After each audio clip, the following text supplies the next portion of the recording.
My name is Suyog Padgaonkar, and I'm a grad student at Northwestern University doing my PhD in chemistry. I'd like to tell you a short story today about Science with Seniors, a program that we've started at Northwestern that really brings science to senior citizens. First, I'll share some bad news. The bad news is that the public doesn't always agree with scientists when it comes to facts that we believe to be empirically true based on evidence and data. However, on the bright side, most Americans do believe that investment in science pays off. So what does this tell us? This tells us that Americans believe that science is important and it's worth it, but they might be misinformed when it comes to some topics. So how do we fix this? How do we bridge this gap? As scientists, we typically do STEM outreach, right? And so at universities, your university's science outreach might look something similar to mine, and this is what science outreach at Northwestern looked like when I arrived there in 2016. Out of these, the vast majority probably look something like this. Now, it's certainly important to instill the love of science in the next generation in order to really keep our progress going and keep science going. But I think that right now, more than ever, science outreach to voting age populations is particularly important. And so we need to do this in a way that goes beyond public lectures or magazines and really starts conversations. And so the question becomes how to do this. But first, what population should we focus on? In terms of voting demographics, senior citizens are particularly important because most of them are registered to vote, and out of this, most actually turn out to vote at much higher rates than other demographics. Also, senior citizens are not particularly literate when it comes to science topics, and this is overall across the board for Americans, this is not particularly high either. So our question was, how do we make sure that this demographic, senior citizens, which is the most civically engaged demographic, can actually be scientifically informed? So we thought of different ways to do this, but ultimately we decided that face-to-face conversations would be the best way to do this. To do that, first, we needed to establish community partnerships. And so we found something that was close to campus.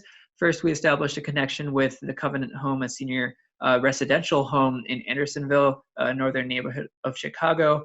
And that was in June of 2017. In December of 2018, we also established a partnership with the Levy Senior Center in Evanston, which is not a residential home, but it's a senior center. Our presentations that we do are interactive, and so we recruit grad students and postdocs from a variety of STEM departments. We have info sessions on a regular basis, and we get a lot of people who end up signing up.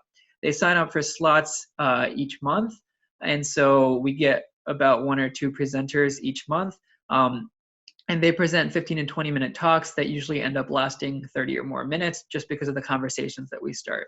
We help them refine their talks as well, and they can choose topics on whatever they want. Typically, it's related to their research, but sometimes it could just be a topic that they're interested in too. And we've had a variety of talks on really the gamut of science and what we do in terms of research across all different departments. We've learned a lot about how to give effective presentations, and so over the past couple of years, we've given more than 40 of these presentations, and so, actually 40 sessions, so even more presentations. And so we've learned that we really want to be able to frame our talk around engaging questions. You want to ask, why should someone care about the brain-machine interface rather than just telling them what it is? Of course, avoid jargon, and I think what we really try to do is tie our topic to current news or policy, and if possible, even give additional historical context to allow the audience to connect better. We've measured our success, and over the past year and a half at the Levy Center, we measured that the audience really found our talks were helping them learn about the topics that were presented, and they keep coming back for more. At the Covenant Home, we had very similar results. Beyond the survey feedback, we find that going from some of our early talks were more pedagogical. They really tried to teach too much, but instead, if you try to have a conversation, you're really showing that you know your audience and what they're interested in. So we've really gotten to know our audience over the past couple of years.